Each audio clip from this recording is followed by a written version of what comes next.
옛날 어느 마을에요, 장님들만 사는 마을이 있었습니다. 근데 이 장님들 마을에 코끼리와 조련사가 이렇게 지나가게 되었습니다. 근데 이 장님들은 코끼리를 듣기만 했지 본 적도 없고 만져본 적도 없어서 참 궁금했어요. 그래서 코끼리가 참 크다고 하는데 얼마나 클까? 나보다 클까? 어떻게 생겼을까? 되게 궁금해하던 차에 그 마을에 이제 코끼리가 지나가니까요, 그 조련사에게 부탁을 해서 코끼리를 한번 만져봐도 되겠냐 이렇게 부탁을 했습니다. 조련사가 기회를 주는데 다 줄 수는 없고 4명에게만 주겠다고 해서 그 코끼리를 만져보게 합니다. 첫 번째 사람은 코끼리의 옆구리를 만졌습니다. 그래서 코끼리는 이런 벽과 같구나, 큰 벽과 같구나 이렇게 이야기를 했습니다. 두 번째 사람은 코끼리의 코를 만졌습니다. 그래서 코끼리는 좀 거칠은 뱀과 같구나 이렇게 생각을 했습니다. 세 번째 사람은 코끼리의 귀를 만졌습니다. 그래서 무슨 뱀과 같다, 코끼리는 큰 이파리나 양탄자 같다 이렇게 이야기를 했습니다. 네 번째 사람은 코끼리의 다리를 만졌는데요, 코끼리는 큰 둥근 나무와 같다고 했습니다. 여러분 이 이야기 다 아시죠? 장님이 코끼리를 만진다는 그런 이야기입니다. 이게 고사성어에 있습니다. 여러분, 맹인 모상입니다. 장님이 코끼리를 만진다는 뜻입니다. 맹인이 코끼리를 만진다는 뜻입니다. 사문의 일부분만 보고 전체의 결론을 내는 거죠. 전체를 다 알지 못하는데 부분만 보고 결론을 내리는 거죠. 여러분들 하나님에 대해서 얼마나 많이 아십니까? 여러분들이 창세기 1장을 만약에 자세히 묵상한다면요, 하나님은 창조주 하나님이시라는 것을 알 수 있을 겁니다. 여러분들이 출애굽기를 자주 묵상한다면 하나님께서는 그의 백성들을 긍휼히 여기시고 애굽의 압제로부터 그의 백성들을 기적적으로 인도하시는 구원자 하나님을 알 수 있을 겁니다. 여러분들이 시편 23편 날마다 묵상한다면요, 하나님께서는 선한 목자시구나, 양과 같은 우리를 때로는 푸른 초장, 실만한 물가, 때로는 사망의 음침한 골짜기에서도 나를 두렵지 않게 지켜주시고 영혼까지 인도하시는 분이구나 알게 될 겁니다. 여러분들 요한계시록 마지막 장을 묵상하신다면 하나님께서는 다시 오시는구나, 그 메시아 예수 그리스도는 다시 오시리라고 약속하셨고 꼭 오시겠다고 이렇게 알게 되죠. 여러분들의 하나님은 어떤 하나님이십니까? 저희가 어렸을 때 이제 하나님께서는 착한 일을 하면 상을 주시고 악한 일을 하면 벌 주신다 이렇게 생각하면 하나님께서는 내가 잘못하면 벌 주시는 분이야, 잘하면 칭찬하는 분이야 이렇게 생각할 수 있죠. 근데 하나님께서 정말 나를 이렇게 편안하게 또 눈동자처럼 지켜주시면 하나님 정말 내가 죄인임에도 불구하고 죄를 지었음에도 불구하고 악한 생각이 있음에도 불구하고 너무나 사랑하신다, 하나님은 정말 내 편이다 이렇게 생각할 수 있죠. 여러분 하나님이 정말 이렇게 완전 내 편일까요? 아니면 하나님이 정말 잘못하면 이렇게 벌 주시는 그런 하나님인가요? 여러분들의 하나님은 어떤 하나님이신가요? 오늘 본문에 보면요, 엘리야의 하나님을 알 수 있어요. 그리고 엘리야가 아는 하나님에서 하나님이 이제 하나님의 다른 면을 이렇게 보여줍니다. 장님이 코끼리를 제대로 보지 못하고 이렇게 전체 모양을 알 수 없듯이요, 하나님은 너무나 크신 분이기 때문에 하나님께서 저희에게 하나님이 어떤 분이시다 이렇게 말씀해 주시거나 드러내 주시지 않으면 저희는 알 수 없습니다. 피조물인 저희가 창조주 하나님 정말 크시죠. 이 우주, 이 만물을 다 창조하신 분 아닙니까? 그 작은 것 하나하나, 머리카락 하나까지 다 세시는 분 아닙니까? 하나님 저희가 평생 알아가도 다 알 수 없을 것입니다. 여러분 엘리야의 하나님 오늘 보면요, 엘리야는 이렇게 얘기하고 있어요. 9절과 13절에서 하나님께서 엘리야야 네가 어찌하여 여기 있느냐. 엘리야는 갈멜산에서 정말 큰 싸움에서 크게 승리했지만 이 상황이 바뀌지 않는 거예요. 백성들이 하나님께로 돌이키지도 않고 아합이 회개하지도 않고, 특별히 그의 아내 이세벨은요, 내일 당장 죽이겠다고 하니까 두려움에 빠지죠. 그는 북이스라엘에서 남이스라엘 끝에 남단의 부엘세바까지 도망가고요. 거기서 그의 사환을 머물게 하고 자신은 광야로 더 들어갑니다. 로뎀나무 아래에서 하나님, 나 이제 더 이상 못하니까 이제 죽여달라라고 이렇게 내 생명을 거두시옵소서. 나는 내 조상들과 낫지 못하다 합니다. 그곳에서 천사가 나타나서 이 지쳐있는, 이 낙심한, 이 절망에 빠진 이 엘리야를 어루만지죠. 그에게 먹을 것을 주시고 충분히 쉬게 한 다음에 엘리야가 그곳에서 40주 40야를 달려서 하나님의 산, 신의 산 호렙산에 머물러 있을 때 하나님께서 물어보는 겁니다. 엘리야야, 내가 어찌하여 여기 있느냐? 어찌하여 여기 있느냐? 이렇게 물어보십니다. 근데 엘리야가 대답을 하는데 대답이 두 분이 똑같아요. 10절과 14절 대답이 똑같습니다. 그가 대답하되 내가 만군의 하나님 여호와께 열심히 유별하오니 이는 이스라엘 자손이 주의 언약을 버리고 주의 제단을 헐며 칼로 주의 선지자들을 죽였음이오며 오직 나만 남았거늘 그들이 내 생명을 찾아 빼앗으려 하나이다. 두 번 다 대답이 똑같습니다. 하나님의 질문도 똑같아요. 엘리야야, 내가 어찌하여 여기 있느냐? 내가 지금 북이스라엘에서 우상 숭배와 제약에 빠진 그의 하나님의 백성들을 인도할 생각을 안 하고 왜 이렇게 멀리 와서 나는 이제 죽는 게 낫겠다 이렇게 얘기하고 있느냐고 이렇게 얘기하는 거예요. 하나님께서 처음에는요, 엘리야 보고 너는 나가서 여호와 앞에 산에 서라 그랬는데 나가지 않은 모양이에요. 그냥 굴 속에 계속 있었던 것 같아요. 근데 보니까 강하고 큰 바람이 지나가고 바위가 부서집니다. 근데 거기서도 하나님께서 계시지 않았어요. 그 다음에는요, 지진이 일어나는데 거기서도 하나님이 계시지 않았어요. 그 다음에는요, 불이 있었는데 거기도 하나님이 계시지 않았어요. 그리고 불 위에 세미한 음성이 있었다는 거예요. 영어에는 이게 gentle whisper입니다. 아주 작은 속삭임 같은 음성이 있었다는 거예요. 그런 소리가 있었는데 그 소리를 들은 여호와 하나님의 그 소리, 그 음성을 듣는 것이 오늘 말씀입니다. 여러분들, 엘리야의 하나님 어떤 하나님인지 오늘 보면요, 그는 내가 만군의 하나님 여호와라고 했습니다. 여러분, 만군의 하나님 여호와, The Lord Almighty예요.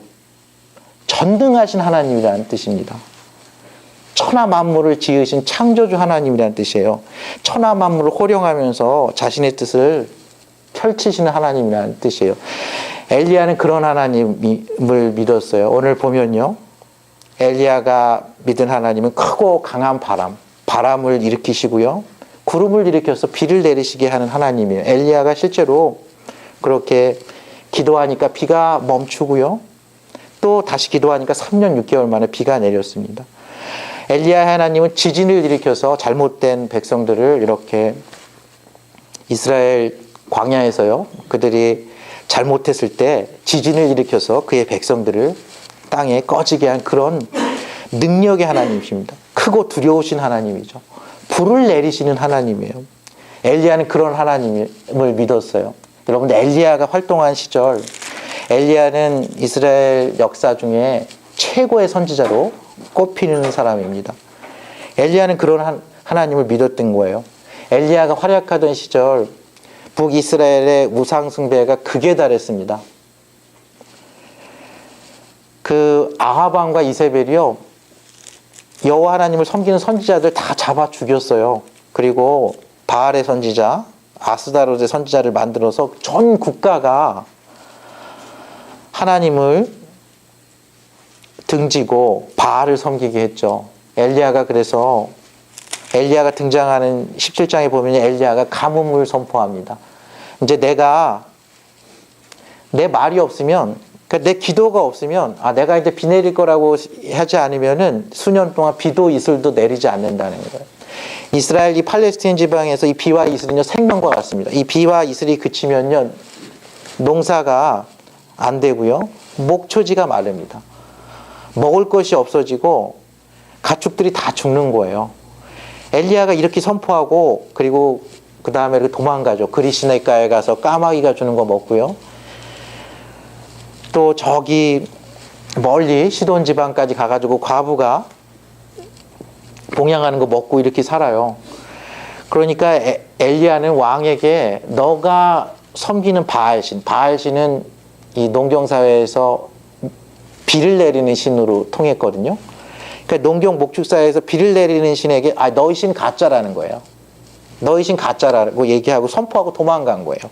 그러니까 왕에게 내가 기도하지 않으면, 내 말이 없으면, 하나님께서 말씀하시지 않으면 수년 동안 비도 이슬도 내리지 않는다. 너희가 믿는 신 가짜다 이렇게 선언하고 도망간 겁니다. 근데 하나님께서 이렇게 먹을 것을 주셨어요. 그리고 결국은 갈멜산이라는 곳에서 바알과 아세라의 선지자 850명과 대결을 하죠.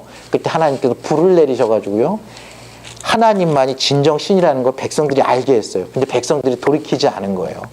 오히려 이세벨이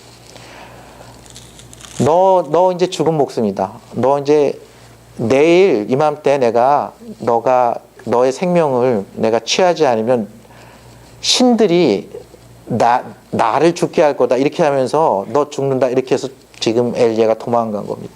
그러니까 엘리야의 하나님은요, 시대 상황이 그랬어요. 정말 이렇게 불을 내리고요, 기도하면 비를 내려주고, 잘못되면 지진을 일으켜서 사람들을 땅에 무너뜨리고, 크고 강한 바람으로 산을 가르고 바위를 부수는 그런 하나님, 만군의 하나님, 그런 하나님 필요한 거예요. 하나님 제가 지금까지 이렇게 아는 하나님한테 아주 열심히 특별해서 하나님 시키는 대로 했다.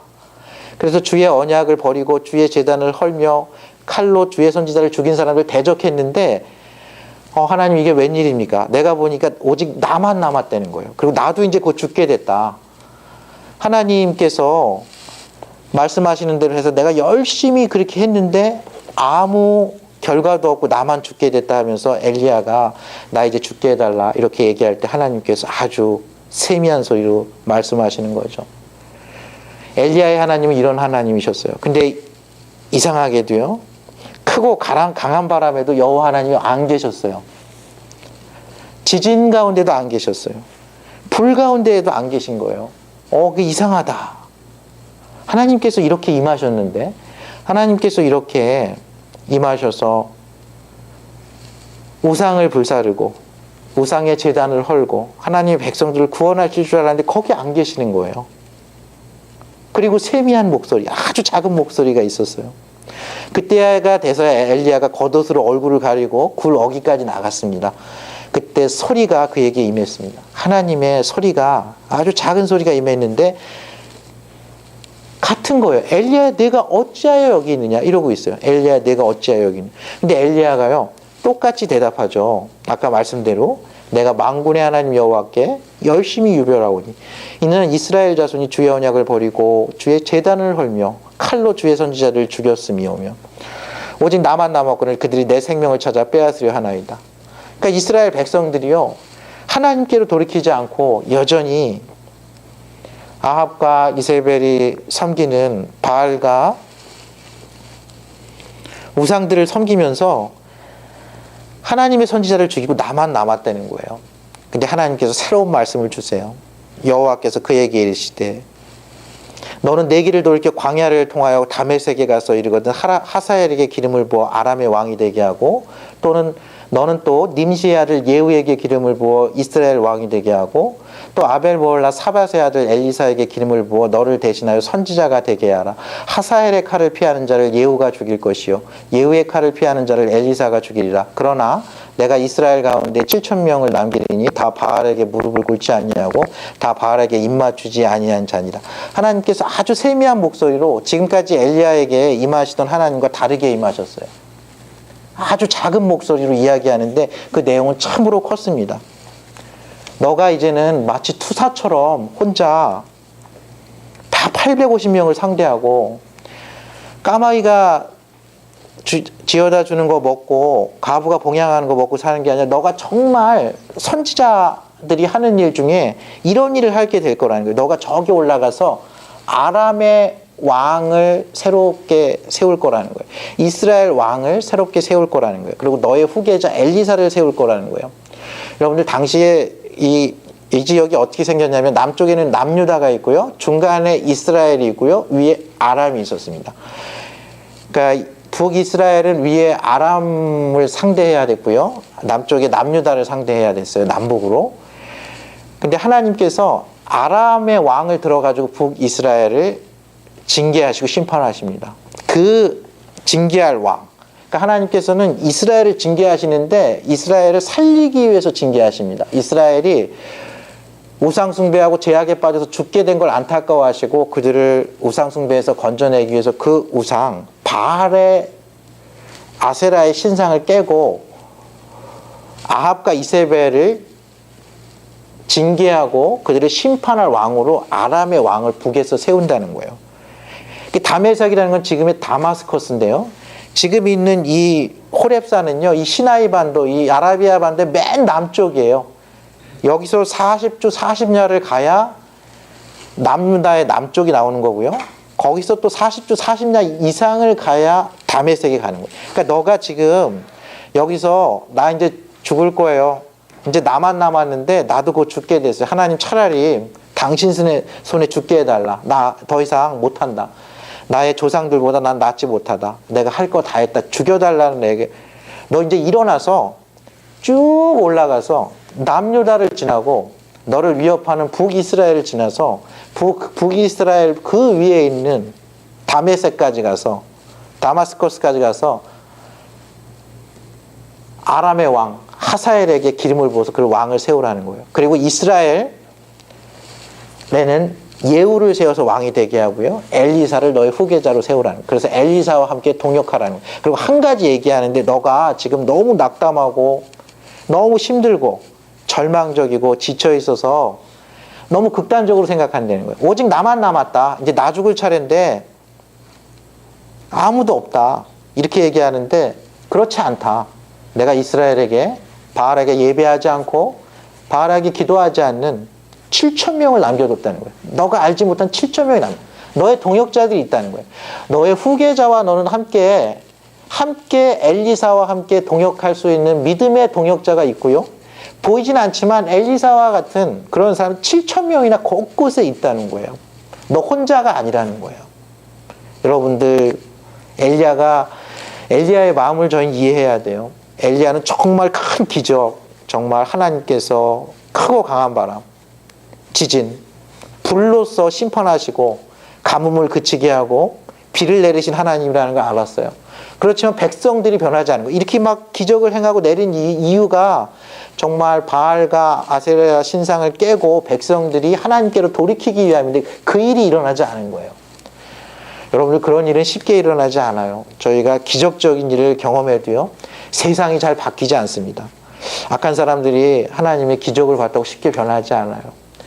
예수님 당시에도 그랬어요. 예수님께서 정말 죽은 자를 살리시고요. 자신이 죽은 자 가운데서 살아났음에도 불구하고 그 부활을 믿지 않았어요. 그 부활을 숨기려고 했죠. 오히려 더 적대했어요. 그의 사도들을 잡아서 다 죽이려고 했죠. 더 이상 전파되지 않기를 원했던 거죠. 세상이 저희의 이 죄악이요, 저희의 죄성이 그렇게 만만하지 않습니다. 크고 강한 바람 하나, 지진 속에 사람들이 죽는 것, 불 가운데 몇 년 동안 가뭄이 왔다 그래가지고 그 죄성이 없어지지 않아요. 그 현실의 그 무게감을 보고 엘리야는 얼마나 낙담했을까요? 엘리야는 내가 더 이상 할 수 있는 게 없다고 얘기하는 거예요. 그러나 하나님에겐 다른 모습이 있어요. 하나님은요, 불 가운데서도 바람 가운데 지진 가운데서 기적적으로도 일하시지만요, 하나님은 은밀한 중에 계시는 하나님이에요. 골방 중에 저희가 묵상하는 그 말씀 가운데 말씀하시고요, 골방 가운데 저희가 부르짖는 그 기도 소리에 응답하시는 하나님이에요. 하나님은 세미하게 응답하시는 하나님이십니다. 오늘 엘리야에게 세미한 목소리로, 아주 작은 목소리로 엘리야야 내가 어찌하여 여기 있느냐. 엘리야는 변하지가 않아요. 내가 아는 하나님은 만군의 하나님이다. 모든 것을 통치 호령하는 하나님이다. 나타나셔서 바꿔주시든지 나를 죽이든지 둘 중에 하나를 해야 되는데 하나님이 나타나셨는데 계시지 않고 다르게 나타나신 거예요. 여러분들, 하나님은 때로는 새 일을 행하십니다. 이스라엘 백성들을 징계하고 하나님께서 새로운 소망을 주실 때 이사야 선지자에게 그렇게 얘기했어요. 너희는 이전 일을 기억하지 말며 옛날 일을 생각하지 말라. 옛날에 홍해를 가르고 이스라엘 백성들을 애굽에서 인도하신 하나님, 그 하나님도 하나님이다. 그렇지만 그것만 기억하지 말라. 광야에서 만나 메추라기를 내려서 정말 헐벗고 굶주리게 않게 한 그 하나님, 그것도 하나님이다. 그렇지만 그 하나님이 다가 아니라는 거예요. 낮에는 구름 기둥과 불 기둥으로 인도하신 그 하나님, 그 인도자 하나님, 그게 다가 아니라는 겁니다. 하나님은요, 새로운 방법으로 새 일을 행하신 하나님이라는 거예요. 사막에 강을 내실 수 있고 광야에 길을 내실 수 있는 하나님이라는 거예요. 이전에는 강을 이렇게 갈라지게 했죠. 강을 하나님께서 요단강을 갈라지게 해서 가나안 땅에 들어가게 했어요. 사막에서 먹을 것을 주셨는데 앞으로 행할 하나님은 사막에 아예 길을 내요. 길을. 앞으로 행하실 하나님은 사막에 강을 내요. 강을 낸다는 거예요. 다르게 일하신다는 거예요. 네가 지금까지는 홀로 무슨 정말 이렇게 메뚜기와 석천과 같이 정말 세례 요한처럼 요단강에서 그렇게 하면서 회개하라 천국이 가까웠다 하면서 홀로 남아가지고 이 바알의 선지자들, 이 아합과 이 하나님을 떠난 백성들과 홀로 싸웠다면 이제는 혼자가 아니라는 겁니다. 이제는 혼자가 아니라는 거예요. 엘리사도 있고 내가 다 얘기할 줄 아직 모르지만 7,000명이나 있다는 거예요. 하나님께 기도하고 하나님께 예배하는, 바알에게 무릎 꿇지 않고 그에게 입맞추지 않은 7,000명이 있다는 거예요. 그리고 너가 지금처럼 막 왕들과 대결하고 불 내리고 이렇게 강한 바람처럼 싸우는 그거랑 다르게 선지자의 옷으로 멀리 가서 아람의 왕에게 기름을 부어서 새로운 왕을 세우고 이스라엘의 왕에게 기름을 부어서 새로운 왕을 세우고 엘리사에게 기름을 부어서 새로운 왕을, 새로운 선지자를 세운다는 거예요. 너가 지금까지는 야전사령관으로 여기저기 뛰어다니면서 생존하기 위해서 도망가고 살기 위해서 전투하고 만군의 하나님 여호와에게 때로는 바람을, 때로는 지진을, 때로는 불을, 때로는 비를 울부짖었던 그 야전 사령관이었다면 너는 이제부터는 지도자를 세우고 후계자를 양성하고 또 선지자들 7,000명들을 세워서 그들이 다음의 역사를 이어가게 한다는 그런 뜻입니다. 실제로 역사가 이렇게 돼요. 실제로 예후가 왕이 되는 건 한참 후에 왕이 되고요. 이 하사엘도 한참 후에 왕이 돼요. 그러나 저희는 이 열왕기상 하를 보면 어떻게 되면요. 결론은 이렇게 됩니다. 아람의 왕이 이스라엘을 쳐들어가죠. 그리고 이스라엘에서도 아합에 반대되는 왕조가 일어나요. 그래서 북이스라엘이요, 이 아람 왕의 이 군대에서 이 아합과 이세벨이 죽습니다. 죽어요. 그리고 그 다음에 일어난 이 예후가요, 이 이스라엘에서 일어난 이 예후가 다른 왕조, 이 예후 왕조가요, 그동안 섬겼던 예후가 잘한 게 있고 못한 게 있는데 잘한 게 딱 하나예요. 그동안 섬겼던 바알과 아스타롯의 이 우상을 다 없애버립니다. 다 없애버려요. 싹 없애버려요. 결국은 하나님께서 너가 세우신 왕, 너의 후계자, 너의 동역자를 통해서 하나님께서 신실하게 하나님의 뜻을 펼쳐가신다는 거예요. 하나님께서 사랑으로 그의 백성들을 인도하신다는 거예요. 너무 엘리야가 고생을 했던 것 같아요.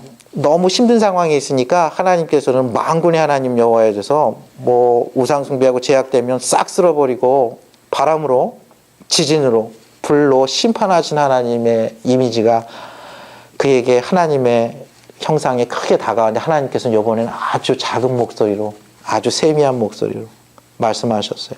저는 이게 엘리야에 대한 배려라고 생각해요. 여러분들 너무 지쳐 있을 때, 힘들 때 큰 목소리 얼마나 힘듭니까? 여러분들 힘들 때는 큰 목소리가 힘들어요. 내가 막 너무 낙심하고 우울하고 어찌할 바를 모를 때는 큰 소리가 안 들리죠. 만사가 귀찮죠. 하나님께서 그 엘리야에게 이렇게 나타나신 거죠.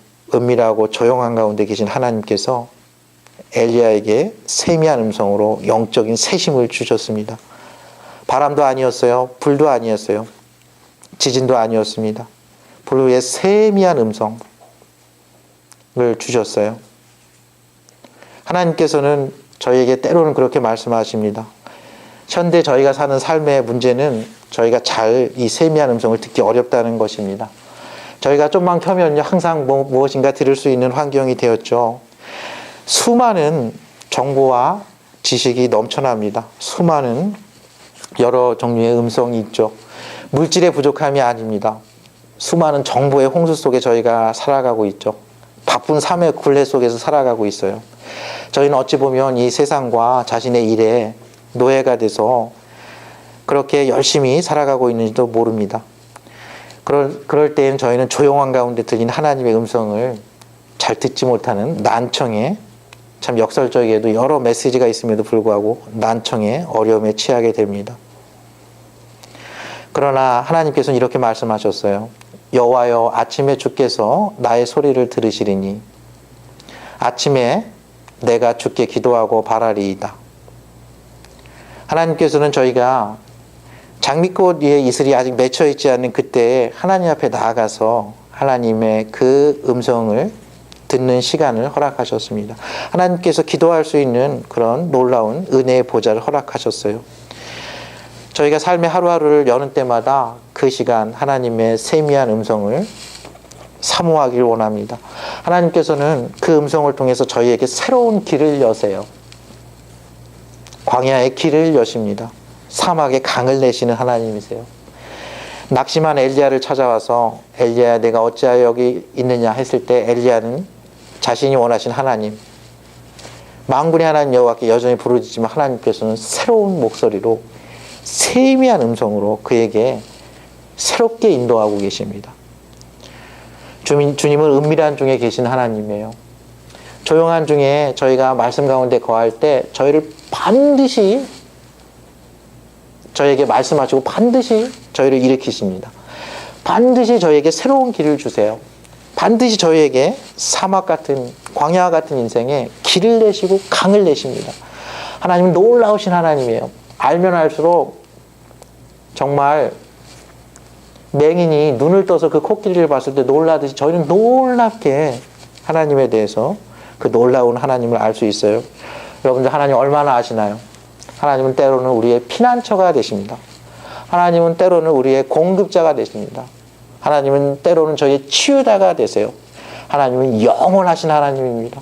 하나님은 스스로 있는 자예요. 그 아들 예수 그리스도를 아주 겸손하고 온유하게 저에게 선보신 하나님이에요. 우리를 심판하실 수 있음에도 불구하고 그 아들 예수 그리스도를 보내셔서요. 예수님께서 친히 그렇게 말씀하셨어요. 수고하고 무거운 짐진 자들아 다 내게로 오라. 내가 너희를 쉬게 하리라. 나는 마음이 온유하고 겸손하니 내게 와서 배우라. 내 멍에는 쉽고 가벼움이라.